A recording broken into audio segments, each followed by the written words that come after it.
Kekudusan Allah adalah salah satu sifatnya yang paling agung dan mendasar. Alkitab menyatakan bahwa Allah itu kudus, artinya ia terpisah dari segala dosa, najis, dan ketidaksempurnaan. Kekudusan bukan hanya bagian dari karakter Allah, tetapi merupakan esensi dirinya.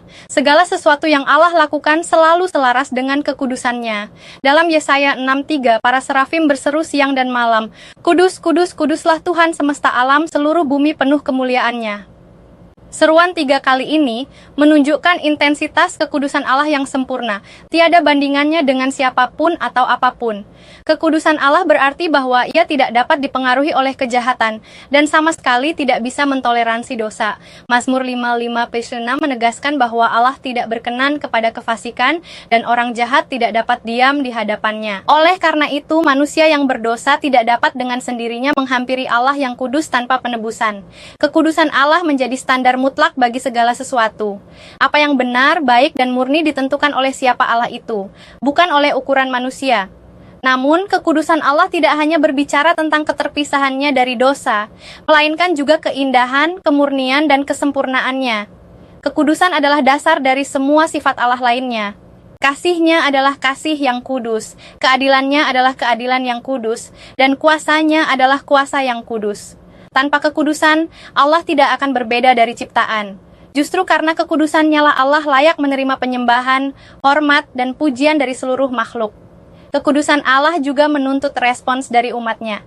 1 Petrus 1:15-16 berkata, "Tetapi hendaklah kamu menjadi kudus di dalam seluruh hidupmu sama seperti Dia yang kudus yang telah memanggil kamu, sebab ada tertulis, Kuduslah kamu, sebab aku kudus." Kekudusan bukan hanya atribut Allah, tetapi juga panggilan bagi umatnya.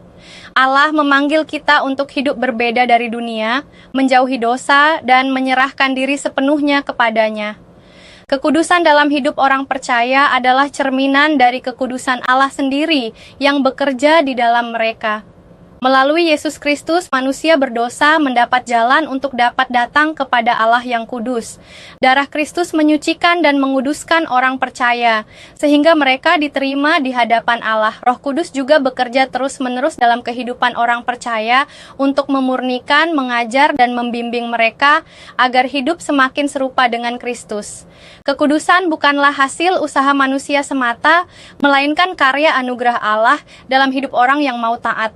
Dengan memahami kekudusan Allah, kita semakin menyadari betapa besar kasih karunia yang telah diberikan kepada kita. Allah yang Maha Kudus rela mengasihi manusia yang berdosa dan menyediakan jalan keselamatan. Kesadaran ini seharusnya menuntun kita pada penyembahan yang penuh rasa kagum, hidup yang takut akan Tuhan, serta komitmen untuk terus bertumbuh dalam kekudusan. Kesimpulannya, kekudusan Allah adalah pusat dari siapa Dia. Kekudusannya mengungkapkan keagungan, kesempurnaan, dan keterpisahannya dari dosa.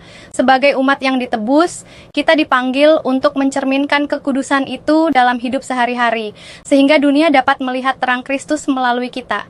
Kekudusan bukanlah beban, melainkan suatu panggilan mulia untuk hidup dalam persekutuan yang lebih dalam dengan Allah yang Maha Kudus.